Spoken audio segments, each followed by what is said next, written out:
वृंदावन बिहारी लाल की जय। कृष्णाय वासुदेवाय हरे परमात्मने प्रणतक्लेशनाशाय गोविंदाय नमो नमः। परम मंगलमय भगवत स्वरूप कार्तिक मास की कथा में प्रवेश करते हैं। कल आपने 7वें अध्याय की कथा श्रवण करी। जलंधर की उत्पत्ति का प्रसंग आपने सुना। किस प्रकार भगवान शिव के अंश से जलंधर की उत्पत्ति हुई।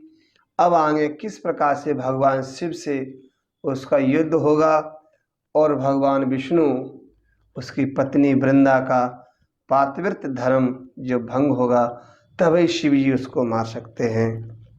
तो नारद जी कहने लगे कि हे राजा पृथु, एक समय भगवान के दर्शन करने तथा जलंधर की राजलक्ष्मी देखने के लिए मैं जलंधरपुर में चला गया। तो महाराज जलंधर ने मेरा बड़ा आदर किया, सत्कार किया और भक्ति से मेरा पूजन किया और हंसकर कहने लगा, महाराज आपका कैसे आगमन हुआ है, मुझे क्या आज्ञा है। मैंने कहा कि हे दैत्यराज, हम कैलाश गए थे, वहाँ पर पार्वती के सहित भगवान शिव उनका वैभव देख करके चकित हो गए कि संसार में इतना बड़ा वैभव किसी का नहीं है, ऐसा समर्थ किसी के नहीं है। संसार में इतना बड़ा वैभव किसी का नहीं है जितना भगवान शिव का है। तीनों लोकों में फिरते फिरते तुम्हारी याद आई और यहाँ आकर के तुम्हारी समृद्धि देखा, तुम्हारा वैभव देखा।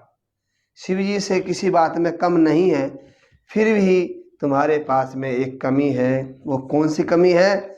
बोले स्त्री रतन नहीं है। तुम्हारे पास में सब कुछ है कि भगवान शिव जटाजूट गले में मुंडमाला, शमशान की भस्म लेपन करने वाले, रोग रहित कामदेव के शत्रु शिव के पास एक स्त्री रतन है। वह जैसी स्त्री रतन उनके पास है वैसी आपके पास नहीं है। आपके पास नहीं है। आपके पास अप्सराएं, नाग कन्याएं, परंतु पार्वती की तुलना नहीं हो सकती है। इसलिए तुम्हारा ऐसा वैभव स्त्री के रहित देखकर यह निश्चय हुआ कि शिव के समान समृद्धि त्रिलोकी में कोई नहीं है। जिसके पास में पार्वती जैसी स्त्री है, जिसको देखकर ब्रह्मा ने मोहित होकर के अनेक अप्सराएं रची, परंतु पार्वती को भी नहीं, पार्वती के बराबर नहीं। नारद जी कहने लगे, हे राजा पृथु, हम तो ऐसा कह करके चले गए, परंतु दैत्यराज जलंधर ने पार्वती की इतनी सुंदरता सुन करके उसको काम का ज्वर से पीड़ित होकर के अपने एक सेवक को बुलाया, राहु को बुला करके शिव के पास कैलाश भेजा। राहु चंद्र के समान उज्ज्वल कैलाश को अपने तेज से काला करता हुआ द्वारपाल नंदी से रोका गया, फिर भी शिव के पास पहुंच गया। तब महादेव जी ने आँख से साड़े से बोलने का कहा, भाई कहाँ से आए हो, बोलो क्या चाहते हो। तो राहु ने कहा, हे शिव जी, तीनों लोकों के नाथ और सब रत्नों के स्वामी दैत्यराज जलंधर की आज्ञा सुनो। हे शमशानवासी, मुंडों की माला धारण करने वाले, जटा जूटधारी, तुम्हारे जैसे पास पार्वती जैसी परम सुंदरी स्त्री शोभायमान नहीं होती है। मैं तीनों लोकों का नाथ और सब रत्नों के स्वामी, क्योंकि पार्वती भी एक स्त्री रतन है, इसलिए वह मेरे साथ ही शोभा को प्राप्त हो सकती है। जलंधर ने आज्ञा करी है। राहु जा करके भगवान शिव को बता रहा है, तेरे जैसे भस्म धारण करने वाले योगी के पास नहीं। नारद जी कहते हैं कि हे राजा पृथु, राहु के इतने कहने पर भगवान शिव को गुस्सा क्रोध आ गया, भ्रिकुटी टेढ़ी हो गई और उन्होंने एक अति भयंकर पुरुष को उत्पन्न कर दिया, जिसका सिंह के समान मुख, जलती हुई अग्नि के समान नेत्र वाले उसका खड़े होकर और बाल वह राहु को खाने लगा। राहु घबराया। राहु ने कहा, महाराज एक तो मैं ब्राह्मण हूँ, दूसरा मैं दूत हूँ, मुझे मारना नहीं चाहिए, मेरी रक्षा करनी चाहिए। ऐसा सुन करके भगवान शिव ने उसकी रक्षा करी, पकड़ करके उसको आकाश में फेंक दिया। इस प्रकार वह भयंकर पुरुष राहु को छोड़कर शिव के पास आया और कहने लगा, महाराज मुझे भूख लग रही है, मुझे खाने को बताओ, मैं क्या खाऊं। तब भगवान शिव ने कहा कि तू अपने हाथ पैरों को खा जा, अपने शरीर को ही खा ले। अपने हाथ पैरों को खाता हुआ सारी धड़ को खा गया, केवल मुख बच गया उसका। तब शंकर जी ने प्रसन्न होकर कहा कि आज से तुम्हारा नाम कीर्ति मुख होगा, तुम हमारे द्वारपाल होगे, और जब तक तुम्हारी पूजा नहीं होगी तब तक हमारी पूजा भी निष्फल रहेगी, आपकी पूजा पहले होगी। उस दिन से कीर्तिमुख भगवान शंकर जी का द्वारपाल हुआ। जो कोई शिव की पूजा करने से पहले कीर्तिमुख की पूजा नहीं करता है, उसकी पूजा अधूरी मानी जाती है। इधर भगवान भोलेनाथ ने राहु को एक बर्बर देश में फेंक दिया, गिरा दिया, इससे उसका नाम बर्बर देश हो गया। उसने अपने दूसरा जन्म ही समझा। राहु ने कहा, महाराज बच गए, नहीं तो शिव जी की वहां मर जाते। दूसरा जन्म सुनकर भागा। इस अवस्था में जलंधर को बड़ा क्रोध आया और वह दैत्य की 1 करोड़ सेना लेकर के अपनी पुरी से बाहर निकला। निकलते ही सामने एक आंख वाले शुक्राचार्य जी के दर्शन हो गए। जब कोई कहीं यात्रा करते हैं तो कोई अगर काना दिखाई पड़ जाए तो जान जा अशुगुन हो जाते हैं, या विधवा स्त्री दिखाई पड़ जाए तो अशुगुन हो जाते हैं। इसके अतिरिक्त और भी कई अशुगुन हुए, मगर फिर भी रुका नहीं दैत्य की सेना से सारा आकाश मेघ की तरह ढक गया। जब देवताओं ने जलंधर की सेना देखी कि सब कैलाश पर चढ़ाई कर रहे हैं, तो छिप कर सारा वृतांत भगवान शिव को जा करके सुना दिया। शंकर जी ने उस समय भगवान विष्णु का चिंतन किया। जब भगवान शिव विशेष परिस्थिति में फंस जाते हैं तो अपने आराध्य के चिंतन करते हैं। भगवान शिव ने भगवान विष्णु का स्मरण किया। स्मरण करते ही विष्णु शंकर जी के पास आकर उपस्थित हो गए। तब भगवान शिव ने कहा विष्णु से कि आप तो देवताओं को पीड़ा देने वाले इस दुष्ट को आपने क्यों नहीं मारा, और मारा छोड़ो, आप तो उसके घर में ही जाकर के विराजते हो। तब विष्णु भगवान कहने लगे, हे शिव जी, ये आपके अंश से उत्पन्न हुआ है और लक्ष्मी का भाई है, इस कारण हमने इसको नहीं मारा। अगर हम इसको मार देते तो हमारी पत्नी हमसे बड़ा नाराज हो जाती लक्ष्मी, ये आपके हाथों ही मारा जाएगा। तब महादेव जी कहने लगे कि हे तेजस्वी दैत्य, हम कैसे मारा जाएगा, आप सब हमको तेज दीजिए, अपनी अपनी शक्ति मुझे दीजिए। इसलिए भगवान विष्णु ने अपनी तेज भगवान शिव को दे दिया। शिव जी ने उस तेज को इकट्ठा करके ज्वालामाली, सुदर्शन चक्र और एक वज्र बनाया। जलंधर से युद्ध करने को तैयार हुए। समस्त देवगण भी शिव जी के भूत गणों के साथ सेना में सम्मिलित हो गए। जब कैलाश के निकट जलंधर ने अपनी सेना लेकर पहुंचा तो कीर्तिमुख भी नंदी आदि सब गणों के साथ देवताओं को लेकर के जलंधर से सन्मुख आए और उनका महाघोर संग्राम हुआ। ढोल नगाड़े बजने लगे, टापों के शब्द से सारी पृथ्वी कांपने लगी, खून की नदियां बहने लगीं। युद्ध में जो भी दैत्य गणों के हाथों से मारे जाते थे, दैत्य गुरु शुक्राचार्य जी संजीवनी विद्या से दैत्यों को जीवित कर देते थे। ऐसा देख के सब भूतगण डर शिव जी के पास आए और सारा वृतांत जाकर के शिव जी को सुनाया। महाराज, हम दैत्यों को मार देते हैं, लेकिन शुक्राचार्य जी सबको जाकर जीवित कर देते हैं, अब क्या करना चाहिए। तब शिव जी ने अपने मुख से एक मां भयंकर ताल जंगा कंदरा के समान मुख वाली एक कन्या उत्पन्न करी। वह कन्या राक्षसों का खाती हुई शुक्राचार्य जी को उठा करके अलोप हो गई, ले गई। अब दैत्यों को शिवगढ़ बुरी तरह मारने लगे। गणों के प्रयास से सब दैत्य बेचारे भागने लग गए। अब शुक्राचार्य जी तो है नहीं है जो जीवित कर दें, अब क्या करें। इधर जलंधर के सेनापति सुम्न निशुम्भ तथा कालनेमि आगे आए।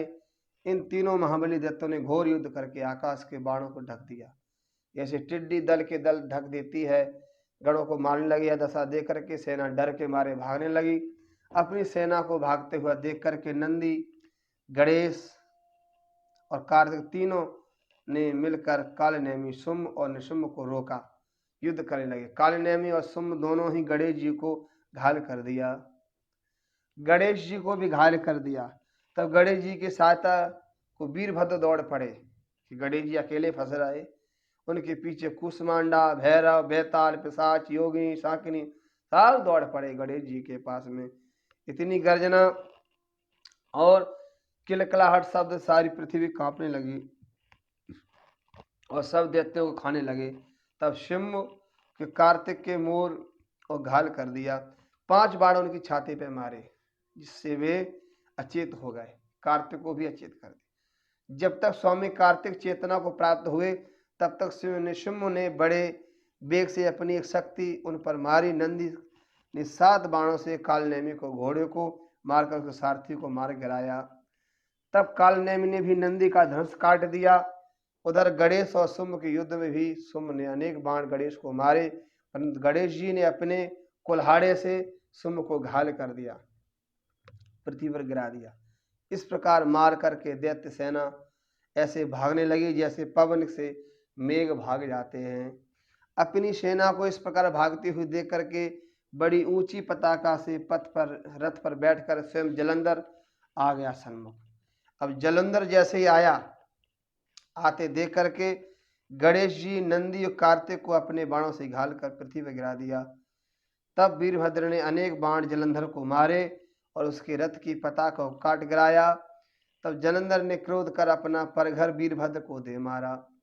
वीरभद्र मुख से रुधिर गिराते हुए मूर्छित खाकर पृथ्वी गिर पड़े। अपने सेनापति की दशा देख करके सेना के डर के मारे भागने लगी। शिव जी को सारा वृतांत जाकर सुनाया। अपनी सेना की दुर्दशा देख करके स्वयं शिव जी बैल पर सवार होकर युद्ध के लिए चल पड़े। आज भोले बाबा भी बैल पर सवार होकर युद्ध सभा में आ गए, युद्ध भूमि में आए, मैदान में आकर गए। उनकी सेना भी वापस रण में आ गई।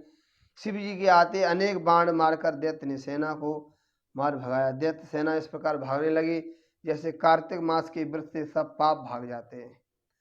तब शिव जी ने अनेक बाण से, खड़ग से मार सिर काट दिए, त्रिशूल से वाहन बलाहक से सिर को 2 टुकड़े कर दिए और पास से घमसर बांध करके पृथ्वी में गिरा दिया है। जलंधर ने महाघोर शब्द करके रुद्र को ललकारा। उन पर इतने बाण मारे कि आकाश बाणों से ढक गया। शिव जी ने सहज में ही सब बाणों को अनेक बाणों से काट दिया और आकाश को निर्मल कर दिया। साथ ही अपने बाणों से जलंधर के रथ को, घोड़े और सारथी को मार गिराया। तब जलंधर तलवार लेकर शिव जी पर दौड़ा तो शिव जी ने तलवार को भी काट कर टुकड़े टुकड़े कर दिए। इस प्रकार के जब तलवार भी हाथ में छूट गई, टुकड़े टुकड़े हो गए, तो आज जलंधर भोले बाबा से युद्ध करने लगा, मल्ल युद्ध होने लगा, द्वंद युद्ध होने लगा। शिव जी ने दैत्य की छाती पर एक मुक्का मारा भोले बाबा ने और उसको उठा करके ऐसा फेंका और कोस भर जा करके दूर गिरा जाके जलंधर। भोले बाबा ने उठा कर पकड़ के ऐसा फेंका जा करके कि जलंधर 1 कोस जा करके दूर गिरा। तब दैत्य ने शिव जी को अजय देकर गंधर्वी माया रची। जलंधर समझ गया कि भोले बाबा से पार नहीं पाया जा सकता है, इसलिए उसने माया का सहारा लिया, गंधर्वी माया रची और अप्सराएं नाचने लगीं, ताल बजाने लगीं। तो शिव जी युद्ध छोड़ करके अप्सरा वहीं नाचने लगे, नृत्य करने लगे कि भगवान शिव जो हैं वो नटराज हैं। नाच गाने में भगवान शिव का बड़ा आनंद आता है, इसलिए भोले बाबा भी नाचने लग गए। इस माया में फंस करके शास्त्र सब फेंकने और नाचने लग गए। और जलंधर दैत्य शिव जी को माया में फंसा करके महादेव जी का रूप धारण करके वो पार्वती के पास चला गया। उसका रूप देख करके कामांध हो गया, देखा पार्वती कितनी सुंदर हैं। पार्वती शिव जी को आया देख करके बहुत खड़ी हो गई, परंतु तत्काल समझ गई कि ये राक्षसी माया, जान करके वहां से अंतर ध्यान हो गई। तब दैत्यराज पार्वती को अदृश्य देख करके पुनः युद्ध भूमि में आ गया, भूमि में वापस लौट आया। उधर पार्वती ने भगवान विष्णु का चिंतन किया। भगवान विष्णु ने कहा, उपस्थित होकर कहा, पार्वती जी को आश्वासन दिया कि जलंधर दैत्य ने अपनी मृत्यु का रास्ता स्वयं ही बतला दिया। यह दुष्ट अपनी स्त्री वृंदा के पातिव्रत धर्म के कारण नहीं मरता, इसलिए देवता और अपने भक्तों की रक्षा के लिए इसकी स्त्री वृंदा के पातिव्रत धर्म को भंग करने में घोर कर्म मुझे ही करना पड़ेगा। गलत काम मुझे ही करना पड़ेगा। क्योंकि भगवान शिव कहते हैं, भगवान विष्णु कहते हैं, पहले जलंधर ने भगवान शिव का रूप धारण करके पार्वती के पास पहुंचा। अब ऐसा हमें करने में कोई दिक्कत नहीं, ऐसा करने पर ही इस दुष्ट की मृत्यु होगी। इतने में शिव जी भी राक्षसी माया से मुक्त होकर के जलंधर को आया देखकर उसके साथ युद्ध करने लगे। जलंधर ने अनेक बाण मार करके शिव जी को ढक दिया। घोर संग्राम चल रहा है। इस प्रकार भगवान शिव का और जलंधर का युद्ध हो रहा है। कल आपको हम 9वें अध्याय में प्रवेश कराएंगे। आज अहोई अष्टमी है। अहोई अष्टमी की भी आपको कथा प्रसंग सुनाएंगे, किस प्रकार से कार्तिक मास में माता अहोई अष्टमी का व्रत करती हैं। बोल भक्त वत्सल भगवान की जय।